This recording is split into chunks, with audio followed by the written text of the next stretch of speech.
Welcome back to Beards and Brews. Hey, if you haven't already, be sure to subscribe or follow no matter where you're listening. We're accepting requests for movies, so be sure to leave it in that comment section below.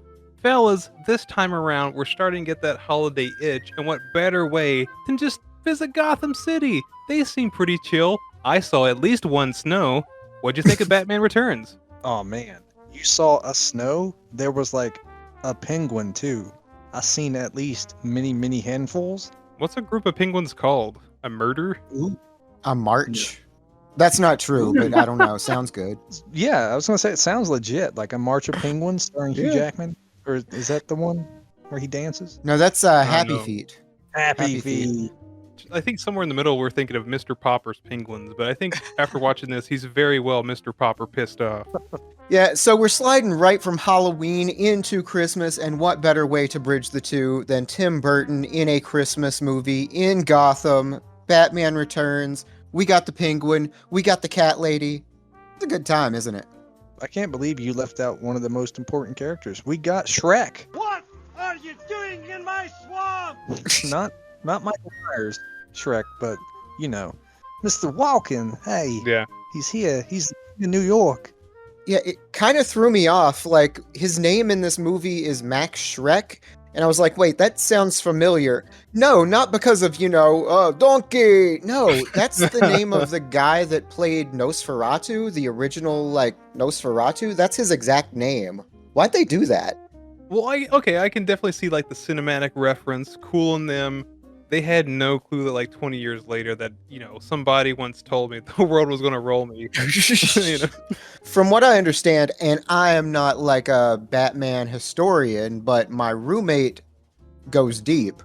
He told me that this character doesn't exist anywhere else in the Batman universe. Max Shreck is only Batman Returns. Oh, that's kind of crazy because, I could kind of see, the movie kind of struggle a little bit juggling the villains. And then I realized, like you said, Brady, Chris Walken is, one of the big ones. He doesn't even have, a name like he's Walken Man or Cat Chris or anything like that. He's just sincerely, a threat to Gotham City. He's the true threat. He's corporate America, What's he doing? I'm here to hoard the energy, and I'm going to sell it for money. Whenever I do that, I'm going to turn it over to my son, the big dumb guy from Hudson Hawk. But that's the fun dissonance because you have Chris Walken's hey, I'm gonna sell all your power, and then Danny DeVito's I'm gonna bite your fucking nose off. That is an actual bad guy kind of thing. He's a true villain. He's I'm gonna siphon all of your power and then sell it back to you. That's what real bad guys do. Danny DeVito, who is excellent, by the way, we're gonna get into him. Danny DeVito is just I'm gonna eat fish and steal all your babies. He's also going to grope your women and try to acquire unlimited poontang. Actual man. Film. Ought to have you spayed. Okay, Ooh. forever and ever, I always wondered why people didn't quite like this one over the first. And there's definitely a slight, I don't even want to call it a quality difference because there isn't one. It's a little weirder. It's a little more gross. And I don't think anybody was ready for Danny DeVito to start lusting over Michelle Pfeiffer like that. They're just I don't know, the room reeked of fish. Oh, and it wasn't the ones he was eating. Oh, he wanted to eat it, though. He wanted to eat it. But no, you know who was ready for a disgusting Batman movie? Me. This guy. I'm all about this. This is nasty. It's goopy. It's just I've never had the feeling, but I've seen someone entirely covered with motor oil. It's just that. It's just that. 100%, Eric. Whenever the penguin, spoilers, gets got at the end and he comes up out of the water and he's got that black ooze coming out of his nose and mouth and he's just fucking greasy.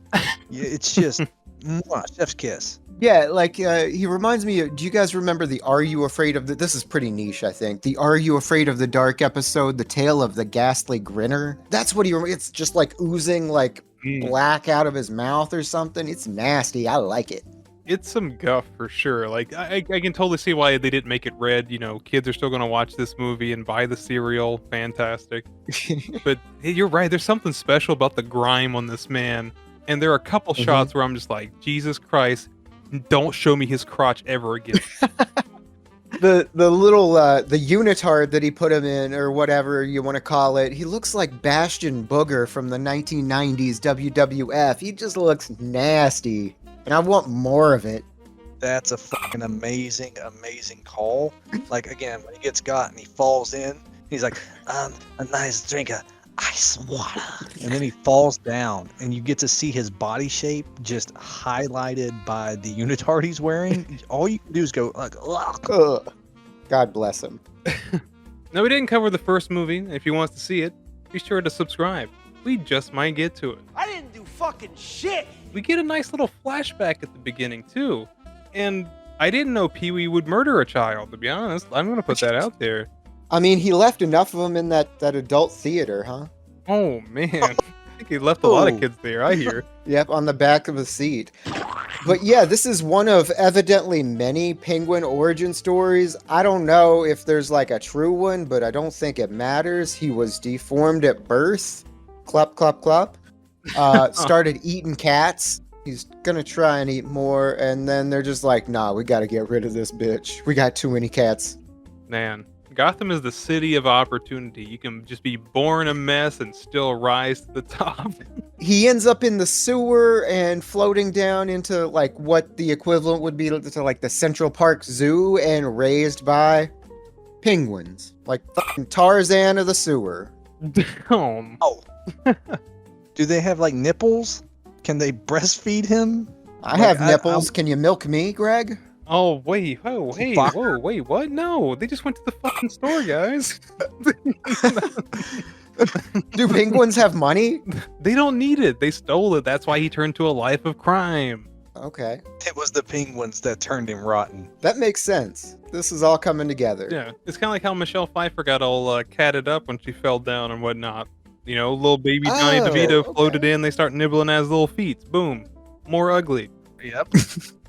Okay, so yeah, 31 years later, we skip ahead. He is part man, part penguin, or so the newspapers are saying, but really he's just like an organized crime boss. Sure, if his organization is like 5 clown guys and a handful of penguins and the monkey from Friends. Oh, yeah. Oh yeah, I'm pretty sure that was the same monkey. But I will die on the hill of fuck those monkeys. I don't trust them. They're always up to something. I still haven't found my wallet. This is where we get our introduction to some of the other main characters. We still haven't really gotten to Batman yet, and that's fine. He doesn't matter. The real stars are the villains here. Max Shreck, business mogul of Gotham, he doesn't matter. Christopher Walken, that's who he is. And Selina Kyle, of course, Catwoman, Michelle Pfeiffer, you all know that. Boy, oh boy. Getting to see Michelle Pfeiffer as I don't even know the proper term here, the super shitty, I dig into your personal stuff secretary that gets shoved out of a window, nibbled on by kitties, and wakes up knowing kung fu like it's the fucking Matrix is just wow. What a turn of events. Like if you toss me out of a window and I survive, do I get superpowers or do I have to be nibbled? The better question is, why the fuck are you going to work the next day? You know? Feels like you should be on some short-term disability or something. What's your insurance like? There's a song. It's like, I died and went to work. I mean, she did that. Damn, she's like one machine pistol away from being RoboCop then. That's pretty close. Yep. I do have to say, if that really happened, if you fell out of a window and basically died and all those cats came to swarm you, they're going to eat your flesh. That's what they're going to do. They are vicious. Yeah, straight for the eyes. That's what they do. Soft tissue. It's really tasty, I hear. We saw it happen in Anaconda. Ooh, wink. Listen, the way Danny DeVito was looking at Michelle Pfeiffer right over there, 10 out of 10, John Voight face. Oh my God. Let me set the scene. Penguin is now running for mayor. He's going to make Gotham waddle again. And whenever they get upstairs, there's Michelle Pfeiffer in this fucking super sexy lady catsuit. You know, she's doing her thing. Patent leather. Stitched together, hand sewn even, out of one coat. Good for her. And she starts, kind of taking off some of that patent leather. And the camera pans over and he's got like a fish. And he's just got it in his mouth and he's just, the head's leaned back, the teeth are showing. He's like, oh yeah, little kitty. Me and Mateo gonna get some of that. Man. Like both Anaconda and this movie had like a bunch of scenes that I could just fucking smell from my couch. I just didn't like it. I'll tell you, my nose is flared right now. I got a semi, but my nose is flared. Man, no bueno. No. But what is bueno is, in my opinion, the performances. I know like this is a Batman movie and we're sidelining our man Michael Keaton, who we absolutely love and other stuff, including Batman. This movie takes every opportunity just not to be around him, because Chris Walken, Michelle Pfeiffer, and Danny DeVito are just like stealing each other's show. I'll tell you, I'm fine with that. To me, like, what makes a superhero or Batman movie, whatever you want to call it, good, or a comic book movie in general good, is the villains. Give me villains that can do what they're supposed to do. I don't give a damn about no superhero. Then you should watch The Boys, Chandler. I've heard good things. Writing's a lot of fun, you know? Good dialogue. I mean, the main character, he chugs about as much milk as Michelle Pfeiffer. You know, they're on par with Leon for sure. Those out there who can have dairy, bless you. Bless you. Oh yeah, dude. So, yada, yada, yada, Max Shreck, mogul, warlord, whatever, wants to establish a new nuclear power plant, so he's got a meeting with the mayor. Turns out that nuclear power plant is actually the opposite. Rather than creating power, it's siphoning power for his own needs, doing basic bad guy stuff. You're saying basic bad guy stuff, but man, I'm really glad they let Chris Walken just kind of like loose a little bit, because like his New Yorker came out and he was just smooth talking everybody. It was so cool. There's like a bit later on where his son's in trouble and he might get killed. Spoilers. And he's like, "No, you want me. I'm me." And then the Penguin's like, "You're right." You do it again, I stab you in the fin with a soldering iron. But the current mayor is down there trying to give like a speech or whatever. And this is when we finally see like the real fun of the movie begin, right? We get the Penguins crime gang just doing fucking shenanigans. Oh yeah, dude. They deliver Cirque du Soleil in a giant gift. And then like clowns are everywhere. There's like fire breathers. And Batman murders someone. Well, we discussed before the show, he might have murdered at least 2 people. We've got Gotham's hottest holiday club. It's Halloween on Christmas. You've got skeletal hoodlums on bikes, murderous clowns, fire swallowers, and an ugly guy with a Tommy gun. It's ridiculous. I love it. I do enjoy that the bad guys are like hidden, stars, kind of, C-listers, D-listers maybe. We get a bad guy from Ghost on the train. He's like, "I'll teach you how to move a penny." He's the one with the Tommy gun. I've never seen Ghost, but I recognize that guy from a single episode of Taxi. I know exactly who you're talking about. Big Ugly. Right. Oh, Big Ugly for sure. Yeah. Speak big. Got Bull from Over the Top, which we just covered. Go check it out. It was a pretty good episode. At this point, we got Shreck. Chaos is ensuing. Max Shreck, scared for his life, runs into the sewers, and guess who he meets? Mr. Penguin himself, who's trying to blackmail him because he's got all of the information about his power plants and how he's killed his ex-business partner or whatever. And what the Penguin wants, for whatever reason, is to find his parents. Family. He's got to have that soft spot. He's a bad guy, but he has to have a heart. You got to sympathize with this odd-shaped man. Mr. Burton, what's the shape idea you want for the Penguin? I want 20 pounds of mashed potatoes in a 10-pound bag. In a 10-pound bag. I have something pretty close to that written in my notes. Nice. But you got to give him a beak, too. If you want to reference his nose to anything, it's the exact same nose Mr. Maitland has whenever he's done transforming in the original Beetlejuice. And he tries to go back to normal, but his nose is all in. Oh. It's that exact nose. That's pretty cool. Like, Dan DeVito is, like, knocking it out of the park. Like, not only does he look the part, the shit that he says just, like, makes me fucking laugh because it's so goddamn dark. What I kind of hated, unfortunately, was just, like, when he had those dumb poetic monologues just to kind of, break up whatever in between. I was just like, that's not him. Like, he should be just, start blasting. Like to have like the eloquence, it just didn't mesh with me. How 1 second he'll talk about, oh, I had to have you spayed, which is great. And then he'll go to, I wasn't born in the sewer. I was born up on top. I want to find my parents, learn my birth name, find out who I am. He can do both. He can do both. You know, the dichotomy of man, the dichotomy of bird. I do like, Eric, that you said prefer that if he just starts blasting, which he does whenever his mayoral campaign goes down the pot, the cobble pot. Oh, And he's just like, fuck it, and just pulls out the umbrella and starts blasting. yeah. When he gets to the top, of course, he blackmails the mayor, blackmails, what's his name, Max Shreck, or they end up teaming up, so it's not really exactly blackmail. But he ends up doing a little research, pokes around on the Gotham internet, goes to the Gotham library, and is like, oh, this is where my parents, oh, they're dead. Okay, that doesn't matter anymore. I don't care. That was all a ruse. He was getting the names of all the firstborns. Oh, right, that's true. I kind of thought like it was another moment where the movie was trying to like make me feel kind of bad for him or whatever. But then, yeah, he just starts blasting. There's like penguins with rockets on them. What do you want me to think, Mr. Donnie? Can I offer you a nice egg in this trying time? One thing that I want to say, you said that, you know, his dichotomy was kind of like off to you.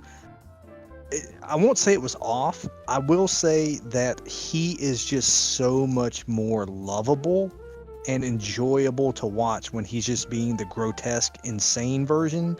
Like, whenever he 110% sabotages the Batmobile, and then he's sitting in a tiny out front of fucking Kroger's 50-cent car ride car version of the Batmobile, just going, run people over. Wait, did the Batmobile lose a wheel? And the Joker got away? Did the Joker get away? He was killed whenever he was bataranged around the ankle to a gargoyle while he's dangling from a helicopter, and then it pulls him off the ladder and he plummets to his death. Damn! Huh.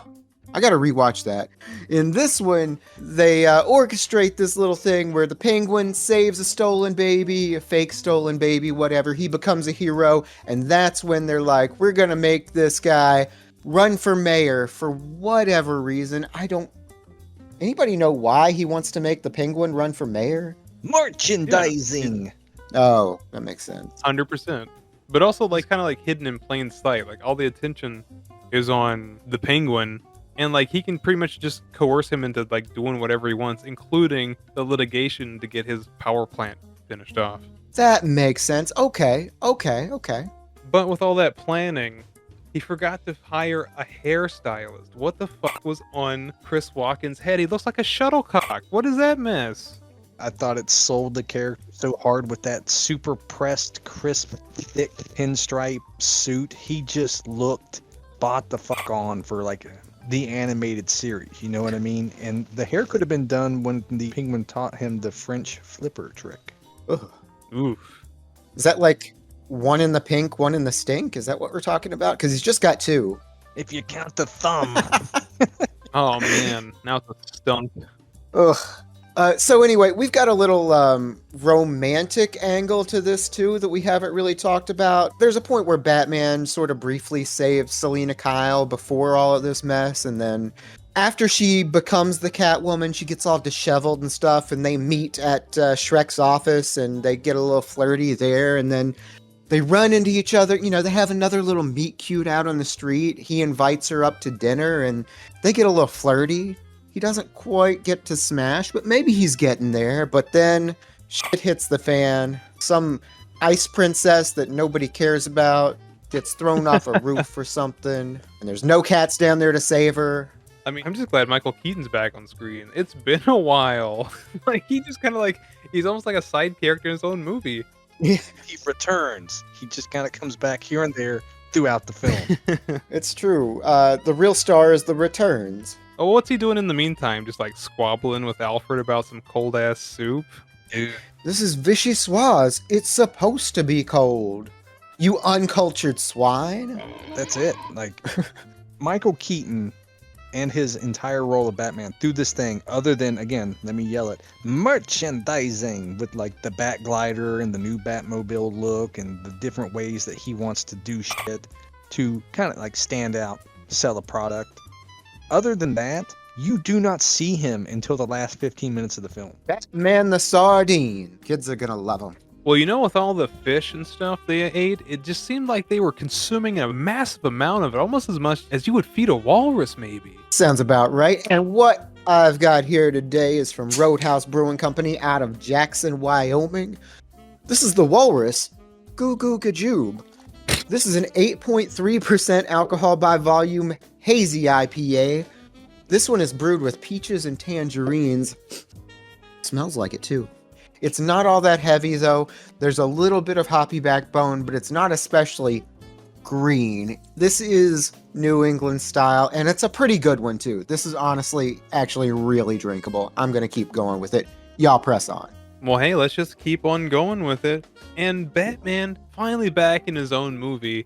Let's talk about a few things that were killer. One, the Batmobile. For some reason, it gets to turn into a Costco hot dog. That's pretty neat. I think this Batmobile, this version of the Batmobile is maybe my favorite. It looks sick. The Costco hot dog version? No, just the Batman Returns Batmobile. Yeah. Big sexy fins on the back? Yeah, looks gnarly. How do you do, fellow kids? What? It's just like classic movie vehicle. Like, you can't get much better than that. But, and as much as I love it, like, Michael Keaton punches a fucking hole through it with his own hand just to get to like a little clown device, and it was the funniest thing I've ever seen. Yeah, so during this whole thing, I guess the Penguin had rigged up the Batmobile, like a little sabotage to save a little bit of time in between the Ice Princess murder and maybe luring him up there. He straight up punches a hole in the bottom. You're right. Yeah, that's the thing. Like in the first movie, they go out of your way like, man, the Batmobile is the slickest fucking thing on the road. Technology is the highest of tech. And he solves this problem by beating the shit out of it. It's great. That's kind of his thing. It's just like brief fisticuffs. Like, of course, he can't be too agile, as the suit back then was just like hardened rubber. He couldn't even look left or right. He's just out there throwing fucking bat haymakers at people. It's like, it's no elegance. And I think he pile drove Catwoman once just to get her out of the way. How could you? I'm a woman, she says, and then commences to whipping his ass. Yeah. Meow. We haven't even mentioned, like, we've talked about it just briefly, but Catwoman is basically dressed like a dominatrix in this movie, and she is just laying on the horn. She needs a bonk in every scene. Well, she's feeling frisky, Chan. But Batman's not having any of it. Like when she was trying to like feel up on his hardened rubber abdomen, he was just like, sorry, and just chucks her off the building. It's okay, she'll land on her feet. Oh, your batsuit doesn't even have nipples. I'm saving myself for Clooney. Maybe like the canon thing is like Michael Keaton just doesn't have nipples. You know what he does have, though? A fucking secret entrance to the Batcave through an Iron Maiden. I want one of those. It seems like something you would find at just the flea market. You know, the guy just has always just sold knives. It's in that one. Oh, yeah. Then he's just got that cool fucking thing in the back, and you're like, what? Can I buy that? And he's like, oh, yeah, it's been on sale. It's like, dude, for real? How much? He's like, I don't know. What you got? Yeah. There's a big transition here. I don't know what happens in between, but after all of that chaos, you know, the Ice Princess dies or whatever, Batman gets framed for it, and again, Gotham loses all faith in the institution of Batman like they do in every fucking Batman film for whatever reason. He has like a black tie affair. There's like a little gala. There's a gala going on, and everybody in the town is there that has money except for the Penguin. They didn't invite the mayor, so he crashed. It's a bit of an awkward scene, now that I think about it, because I feel like this should have been kind of like the end of the movie. Mm-hmm. For some reason, they just touch base with this, like, oh yeah, they figured each other out, Catwoman / Batman. Mm-hmm. Okay, well, how are they gonna just awkwardly leave the scene and become their alter egos? No.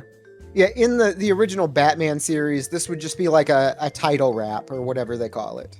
Yeah, like a bumper or something. Oh, because it's such a good moment too. Like in the idea of they've been, since the fights and whatnot, they've been like kind of touching on will they, won't they figure out who they are. Been playing a little cat and mouse game. Hey, cat and bat. And they kind of, give you that sense as the viewer of will they, won't they, and you can kind of guess that they will, that they won't, that they did, and then they finally have the moment where they reveal themselves, and she's like, "Uh-oh, did we go outside and start fighting now?" And I fucking started laughing. Yeah, it's really cute. But like, I'm glad you mentioned that. Like, you get the feeling of like, should they, shouldn't they? But by the end of it, I felt like, why didn't they? Like, fuck it. Yeah. Like, what are they fucking going on about? There's like a little Right? bit, like at the very end, where she's just like, basically like, just kill me kind of attitude. I'm just like, why? You No. literally just said verbatim, you're living the life that I want, and for no reason, I'm gonna tell you to fuck off. Like, I wanted a scene like from Mr. and Mrs. Smith. I don't know. I remember one scene from that movie because it's the first time and only time that I've ever thought Angelina Jolie was attractive. I wanted that. But you know what I'm talking about? Where they just start to like realize that the other one's a double agent, but they're still having a little dance anyway, and it's seductive and it's kind of tension there. We could have had that, but really we just have the Penguin coming up through the floor in a duck boat, stealing Max Shreck for whatever reason. Right. With the same passion and conviction of when he played Mini-Me in Goldmember. Oh my god. That explosion though, y'all. The fucking stunt people are right on the explosion and they go flying. So big kudos to them. But nobody dies. There are no deaths, but there is a lot of knockback damage done. 2d6 bludgeoning. Mm-hmm. Well, this seems to go along with like a lot of the Penguin stuff. It's like very loud, even like theatrical. But once it's said and done, it's just like, oh, well, now it just smells. Yes. There's a lot of that. Like, his whole plan for this is to let everyone know, I'm stealing your babies and I'm gonna eat them. You eat babies? Yes, he's gonna eat the babies. I want my baby back, baby back, baby back. There's a fucking train going around to scoop up the kids, and this was like the most ridiculous bit for me. Like, really? This is the plan? I mean, Tim Burton's getting biblical. All the babies gonna die. It's one of the moments the movie, I don't want to say struggles with, maybe juggles with the fact that it's a comic book movie, and there's like this wacky shit that you just kind of have to choke down. The duck at the end is probably the best example that worked really well, whereas like the little train thing was just like, I don't know, a little goofy, a little goof in there. Yeah. Now, you mentioned the duck. The duck I thought worked because whenever he wants it to, it turns into that off-road vehicle, and it just sounds like a ice road duckers, and he's like, I'll tell you, I don't care about any of this nonsensical stuff. And by I don't care about it, I mean, it's fine. I'm in for a ride of goofy bullshit. This is Tim Burton making Batman into a Tim Burton movie, and I am for it. He does take everything down to the sewer, so like, after the soiree, Chris Walken gets kind of like haphazardly kidnapped. Michelle Pfeiffer makes her way down there. The Bat Guy's there too. Whatever. The whole shebang is downstairs having a good time chilling with the Penguin. Wait, are you just gonna skip through the March of the Penguins that have rockets on their fucking backs? This really is just Austin Powers because these are friggin' penguins with frickin' rockets attached to their frickin' heads. and the rockets are completely useless, just as the birds. Like, those rockets fly just as well as penguins. Yeah. They go up and immediately zigzag somewhere and explode. I wasn't sure once I saw that, are those rockets or are these just like fireworks? Is he just putting on a fun show? Is this a jubilee? What's the movie trying to say? Like, if you're born just like butt fuck ugly, the rest of your life is just a bunch of mishaps. Too bad, sport. I do like how he eventually moves on from like the whole we're gonna kidnap the firstborn son. That was a little bit too biblical. Then he's like, no, we're gonna get the firstborn, the secondborn, the thirdborn, male and female. Their erogenous zones are gonna be blown sky high. That's a real quote. He's talking about babies' erogenous zones. That's weird. Brother, You were talking about life being mishaps for the misfortunate. That could be right, because even whenever he's dead, he's got the drop on Batman. He's gonna fucking get him. Batman's, revealed. He's taking his cowl off to kiss Selina Kyle, who has just electrocuted herself making out with Chris Walken in front of him. Oh yeah, we had Chekhov's taser. Right. I had him down as Christopher Shocken. That's great. That's golden. Yes, that is money.